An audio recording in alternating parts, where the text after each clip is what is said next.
মসজিদের জন্য কেউ একজন 10 লাখ টাকা দান করলো, কিন্তু মনে মনে তার নিয়ত ছিল এই দানটা দেখে সবাই আমাকে দানবীর বলবে।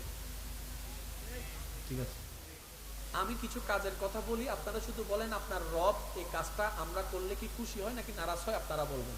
আমরা যখন নামাজ পড়ি 5 ওয়াক্তে 5 বার যখন নামাজ পড়ি, মা বাবার সেবা যখন করি, আমরা যখন বড়দেরকে সম্মান করি, আমরা যখন গরিব অসহায়কে সাহায্য করি, আমরা যখন কোনো ক্ষুধার্ত বান্দাকে আল্লাহর দিকে তাকিয়ে খাবার দিই, আমরা যখন কোন একটা অসহায় বিপদে পড়া মানুষকে আমরা সাহায্য করি, তখন আমরা যখন স্বামী হয়ে স্ত্রীর মাথায় হাত বুলাই দিই, তখন আমরা যখন স্ত্রী হয়ে স্বামীর সেবা করি, তখন আমরা যখন সন্তান হয়ে মা বাবার যত্ন নিই, তখন আমরা যখন রমজানে হাজার কষ্ট লাগলেও যখন রোজা রাখি, তখন আরেকটু জোরে আমরা যখন রাতের ঘুমটা হারাম করে মাঝে মধ্যে তাহাজ্জুদের নামাজের জন্য দাঁড়ায় যাই, তখন আমরা যখন হাঁটার পথে আল্লাহ আল্লাহ জিকির করি, বসার সময় আল্লাহ আল্লাহ জিকির করি, মানুষের সমালোচনা করতে পারলেও যখন আমরা নিজের মুখটাকে বন্ধ করে রাখি রবকে খুশি করার জন্য, এটা দেখে রব খুশি হয়, এটা দেখে রব খুশি হয়। আমরা যখন মানুষের বদনাম করি, আমরা যখন মানুষকে বিপদে ফেলি, আমরা যখন 1 সপ্তাহের জন্য টাকা নিয়ে 1 বছরও না দিই, আমরা যখন মা বাবাকে কথায় কথায় ধমক দিই, আমরা যখন বউদেরকে যৌতুকের জন্য অত্যাচার করি, খুশি হয় না নারাজ হয়? আমরা যখন মানুষকে সাহায্য করে আবার খোঁটা দিই, আমরা যখন নামাজের আজান শুনো যখন আমরা নামাজ পড়ি না, আমরা যখন রোজার মধ্যে গাফিলতি করি, আমরা যখন বেয়াদবি করি, আমরা যখন রাগ দেখাই, আমরা যখন মেজাজ দেখাই, আমরা যখন সুদ খাই, আমরা যখন দোষ খাই, এবার আপনারা বলেন, আমি কিচ্ছু বলবো না, আপনারা বলবেন। নিজের বিবেক দিয়ে একটা প্রশ্ন করেন, আচ্ছা ভাইয়া, আমাদের কাছে কি আল্লাহর খুশি করার জিনিস বেশি নাকি নারাজ হওয়ার জিনিস বেশি? আমাদের ভিতরে কি আল্লাহর খুশি হওয়ার জিনিস বেশি নাকি নারাজ হওয়ার জিনিস বেশি? আমার জীবনে নারাজ হওয়ার জিনিস বেশি। এবার আপনাদেরটা বলেন, খুশি হওয়ার জিনিস, তার মানে আপনি ফেরেশতা। আপনি আমার কথা বুঝেন না। নামাজ 5 ওয়াক্ত কয়দিন পড়ছেন? তাহাজ্জুদ কয়দিন করছেন?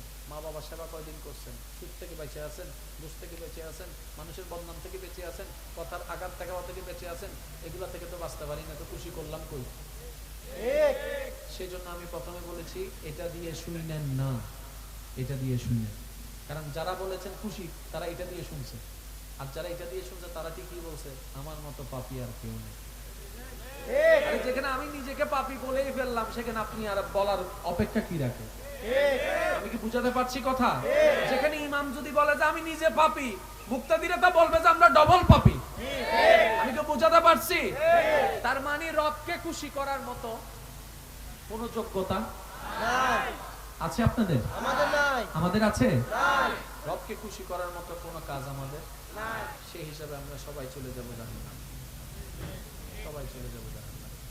এই যে ঝগড়া করতেছি আমরা, I am the best, you are the lost, না না, ইউ আর লুজ না, I am lose, you are best. আমি শুধু আপনাদেরকে একটা কথা বলি, টোটাল জীবনটা আমি এক কথায় বলার চেষ্টা করবো, ওয়া মা তৌফিক ইল্লা বিল্লাহ, উলামায়ে কেরাম মুরব্বিদের দোয়াকে সাথে নিয়ে।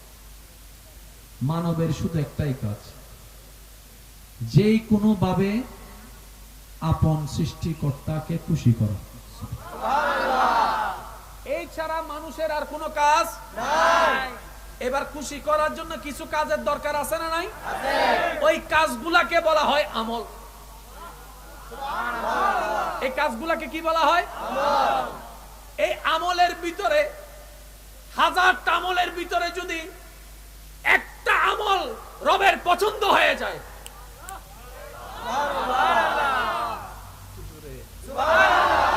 আচ্ছা বলেন, আমাদের সবার চাওয়া কোথায় যাওয়া? জান্নাতে। এবার জান্নাতে যেতে গেলে নামাজ লাগবে, রোজা লাগবে, হজ লাগবে, যাকাত লাগবে। আচ্ছা এবার বলেন তো কয় ওয়াক্ত নামাজ লাগবে? 5 ওয়াক্ত। 5 ওয়াক্ত শনিবারে পড়ে ফেললাম, 5 ওয়াক্ত রবিবার থেকে আর পড়বো না, হবে? হবে না। আমি প্রশ্ন করেছি জীবনে কয় ওয়াক্ত নামাজ লাগবে? ঠিক ঠিকানা নাই। এমনও হতে পারে 50,000 ওয়াক্ত ওয়ালা নামাজি জাহান্নামে চলে যাচ্ছে, আবার 5 ওয়াক্ত নামাজি ওয়ালা জান্নাতে চলে যাচ্ছে। সুবহানাল্লাহ।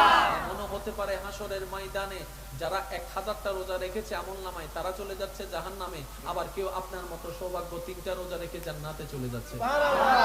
মানে জান্নাতটা আমলের উপর নির্ভর নয়, রবের রহমতের উপর নির্ভর। রবের রহমতের উপর নির্ভর রে ভাই, এই কথাটা মনে বসাই নেন। আপনার টেনশন করার দরকার নাই, শুধু যা করবেন এই কথাটা মেনে করার চেষ্টা করবেন। যা করেন অল্প করেন, মন থেকে করবেন, নবীর মহব্বত নিয়ে রবের জন্য করার চেষ্টা করবেন, এটা সামান্য হোক। এবার আমি আপনাদেরকে একটা কথা বললাম, আপনারা নিজেরাই বলবেন। এখানে একটা মসজিদ আছে, মসজিদে দান করা কি গুনাহ না সওয়াব? আল্লাহ কি খুশি না নারাজ? তাহলে আমাদের এই কাজটা করার দরকার আছে। আচ্ছা, এবার আমি আপনাদেরকে একটা প্রশ্ন করব, যার যেটা মন চায় একটু শুনে উত্তর দিবেন, তাহলে আপনারা ক্লিয়ার হয়ে যাবেন। মসজিদের জন্য কেউ একজন 10 লাখ টাকা দান করলো, কিন্তু মনে মনে তার নিয়ত ছিল এই দানটা দেখে সবাই আমাকে দানবীর বলবে, ঠিক আছে? এই যে মনে মনে সে ধারণা করছে, আমরা কেউ জানি, কিন্তু আমরা 10 লাখ টাকা পেয়ে আমরা সবাই মারহাবা মারহাবা বলে উড়ে বেলায়। এই এদিকে যাচ্ছে একজন রিকশাওয়ালা, সে যখন দেখলো মসজিদের জন্য টাকা তুলছে, তার মনে মনে চিন্তা হলো মসজিদ তো জীবনে বানাতে পারবো না, কারণ মন আছে, ধন নাই, একটা কাজই করি, এই 2টা টাকা আমি দিই, 2টা টাকা। আচ্ছা, এবার আমি আপনাদেরকে একটা প্রশ্ন করি, একজনে দিয়েছে 10 লাখ, একজনে দিয়েছে 2 টাকা। আপনি যে রবকে বিশ্বাস করেন, আমি আপনাকে প্রশ্ন করছি, আপনি যে রবকে বিশ্বাস করেন দেখি বলেন তো, আপনার রবের কাছে পছন্দ কোনটা, 10 লাখ নাকি 2? শুনি নাই 2 টাকা তো ছোট্ট, কেউ মারহাবা বলে নাই। 2 টাকা যখন দিয়েছে আমরা কেউ তো মারহাবা বলি নাই। 10 লাখের সময় তো মারহাবা সবাই বলছি, 10 লাখের প্রশংসা সবাই করছি, 2 এর প্রশংসা কেউ করি নাই। তার মানে আপনার আমার নজর সংখ্যার দিকে, রবের নজর সংখ্যার দিকে নয়, রবের নজর হচ্ছে বান্দার দিলের দিকে। ইন্নাল্লাহ লা ইয়ানজুরু ইলা ওয়াজহিকা, ইন্নাল্লাহ ইয়ানজুরু ইলা কলবিকা। আল্লাহ চেহারা দেখে না, দ্বন্দ্ব দেখে না, বান্দার মনটা দেখে। সুবহানাল্লাহ। এবার মন থেকে যদি একটা সিজদা দিতে পারেন জীবনে একবার, সুবহানাল্লাহ, সুবহানাল্লাহ হয় না? সুবহানাল্লাহ। জীবনে একটা রোজা যদি মন থেকে রাখতে পারেন, সুবহানাল্লাহ। জীবনে একটা কাজ যদি রবকে খুশি করার জন্য করতে পারেন, সুবহানাল্লাহ। বিশ্বাস করেন ভাই, উলামায়ে কেরামের দোয়া নিয়ে আমি অদম বলে যাচ্ছি, আল্লাহ চায় না কোন বান্দা জাহান্নামে যায়, সুবহানাল্লাহ। আমাদেরকে বাঁচানোর জন্য আল্লাহ কতগুলা যে রাস্তা খুলে রেখেছেন। কুরআন হাদিসের ছায়াতলে যখন উলামায়ে কেরামের দোয়া নিয়ে পড়ার সৌভাগ্য হয়, অন্তর শুধু কেঁদে উঠে একটা কথা ভেবে, নিজেকে শুধু একটা কথা বলি, তোর মতো নাফরমান আর কেউ নেই। সামান্য কেউ একবার একবেলা ভাত খাওয়াইছে বলে তুই তার জন্য বাবা, কেউ একটা প্রশংসা করেছে বলে তুই তার কাছে তুই ভালো, তোর কাছে সে ভালো। আরে যে রব তোকে জান্নাতে দেওয়ার জন্য এত কিছু করছে, সেই রবকে কখন ভালোবাসবি? সুবহানাল্লাহ। যে নবী তোকে জান্নাতে দেওয়ার জন্য, আল্লাহ থেকে জান্নাতটা নিয়ে দেওয়ার জন্য কান্নার উপর কান্না করে যাচ্ছে, রব্বি হাবলি উম্মতি বলে, সেই নবীকে কখন ভালোবাসবি? সুবহানাল্লাহ। আল্লাহু আকবার। ইয়া রাসূলুল্লাহ, ইয়া রাসূলুল্লাহ। জিন্দাবাদ। উচ্চ আওয়াজ একবার বলেন না মারহাবা। মারহাবা। আপনারা কি আমার কথায় কষ্ট পাচ্ছেন? কারণ ইসলাম যতটুক জানার, এই কথাটা মনে রাখবেন, ইসলাম যতটুক জানার তার চাইতে বেশি ডিমান্ড করে বুঝা। ইসলাম যত বুঝতে পারবেন, ইসলাম আপনার জন্য সহজ হবে। ইসলামকে বলা হয় ফুড অফ লাইফ, ইসলামকে বলা হয় ফুড অফ লাইফ। এবার বলেন, ফুড অফ লাইফটা কার? গরুর জন্য না মানুষের? তার মানে মানুষের জীবনে যত সমস্যা তত উত্তর ইসলামে আছে। আচ্ছা, এই দিন দিন দেখতেছেন আমাদের ডিভোর্স বেড়ে যাচ্ছে, কি বলেন আপনারা? আচ্ছা, আগে একটা সময় পরিবারের বড় ছিল, যৌথ পরিবার, এখন আছে সব ছিন্ন বিচ্ছিন্ন, কারো কোনো খবর। কেন জানেন? ওই ইসলামটাকে মানার মতো আমরা মানতে পারি। বিশ্বাস করেন, স্বামী স্ত্রী যদি উভয়ে ইসলামটাকে, নবীর সুন্নতটাকে ঘরে নিয়ে আসে, সবার ঘর ভাঙতে পারে, আমার ভাই বোনের সংসার কখনো ভাঙবে না।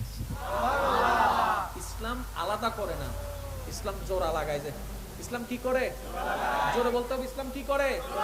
ইসলাম ডিভিশন চাই না, ইসলাম মহাব্বত শিখায়। সুবহানাল্লাহ। এবার আসেন, আপনাকে, আমাদেরকে, আমরা যারা আছি এই দুনিয়াতে, কত জনে আপনাকে আমাকে ভালোবাসে? তোর মধ্যে সবার ভালোবাসার উপরে কার ভালোবাসা? মা। কার ভালোবাসা? মা। আমরা কার ভালোবাসা বলি? মা। বাবার ভালোবাসাও বলা হয়, মার ভালোবাসাও বলা হয়। এই মা বাবার ভিতরে কে বেশি ভালোবাসে? মা। আচ্ছা, যত অন্যায় করছি আমাদেরকে শাসন করছে কে? বাবা। প্রত্যেকবার বাবার হাত থেকে আমাদেরকে বাঁচাইছে কে? এমনকি বাবা যদি মার শুরু করে দেয়, একজনের পিঠ দেখা যাচ্ছে, ছেলের উপর, মেয়ের উপর, পিঠের উপর। কার পিঠ? মার। অমা, এত স্পিরিটের মাইনগুলা খাচ্ছিস কেন তুই? মা বলে, আমার গায়ে পড়লে এতটুকু আঘাত লাগে না, তুই সন্তানের গায়ে পড়লে তার থেকে বেশি আঘাত লাগে।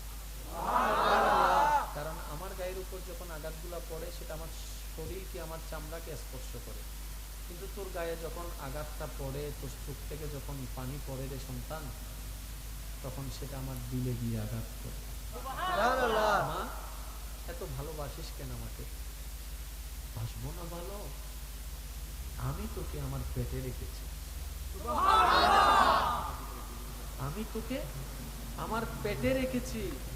তুই পেটে আসার পর থেকে আমি ভূমির উদ্বেগ বারবার হয়েছে, ভূমি আসবে আসবে কিন্তু আসে না, কষ্টের পর কষ্ট আমি সহ্য করেছি। কিন্তু জানিস, যতবারই আমি, মানুষ তো শরীর খারাপ লাগে, কিন্তু যতবারই তোর চেহারা দেখবো চিন্তা করেছি, আলাদা একটা শক্তি অন্তরে অনুভব করতে পেরেছি। সমস্ত কষ্টকে আমি ভুলে গিয়ে সন্তান, বাপ ও মা, তোর চেহারা দেখার জন্য আমি পাগল হয়েছিলাম। যত দিন যাচ্ছে, মাসে মাসে মাস পরিবর্তন হচ্ছে, ততই আস্তে আস্তে আমার শরীর ভার হতে লাগলো, আমার পেট বেড়ে যেতে লাগলো। এবার এতগুলো মানুষের সামনে যেতেও আমার লজ্জা লাগে, কিন্তু আমি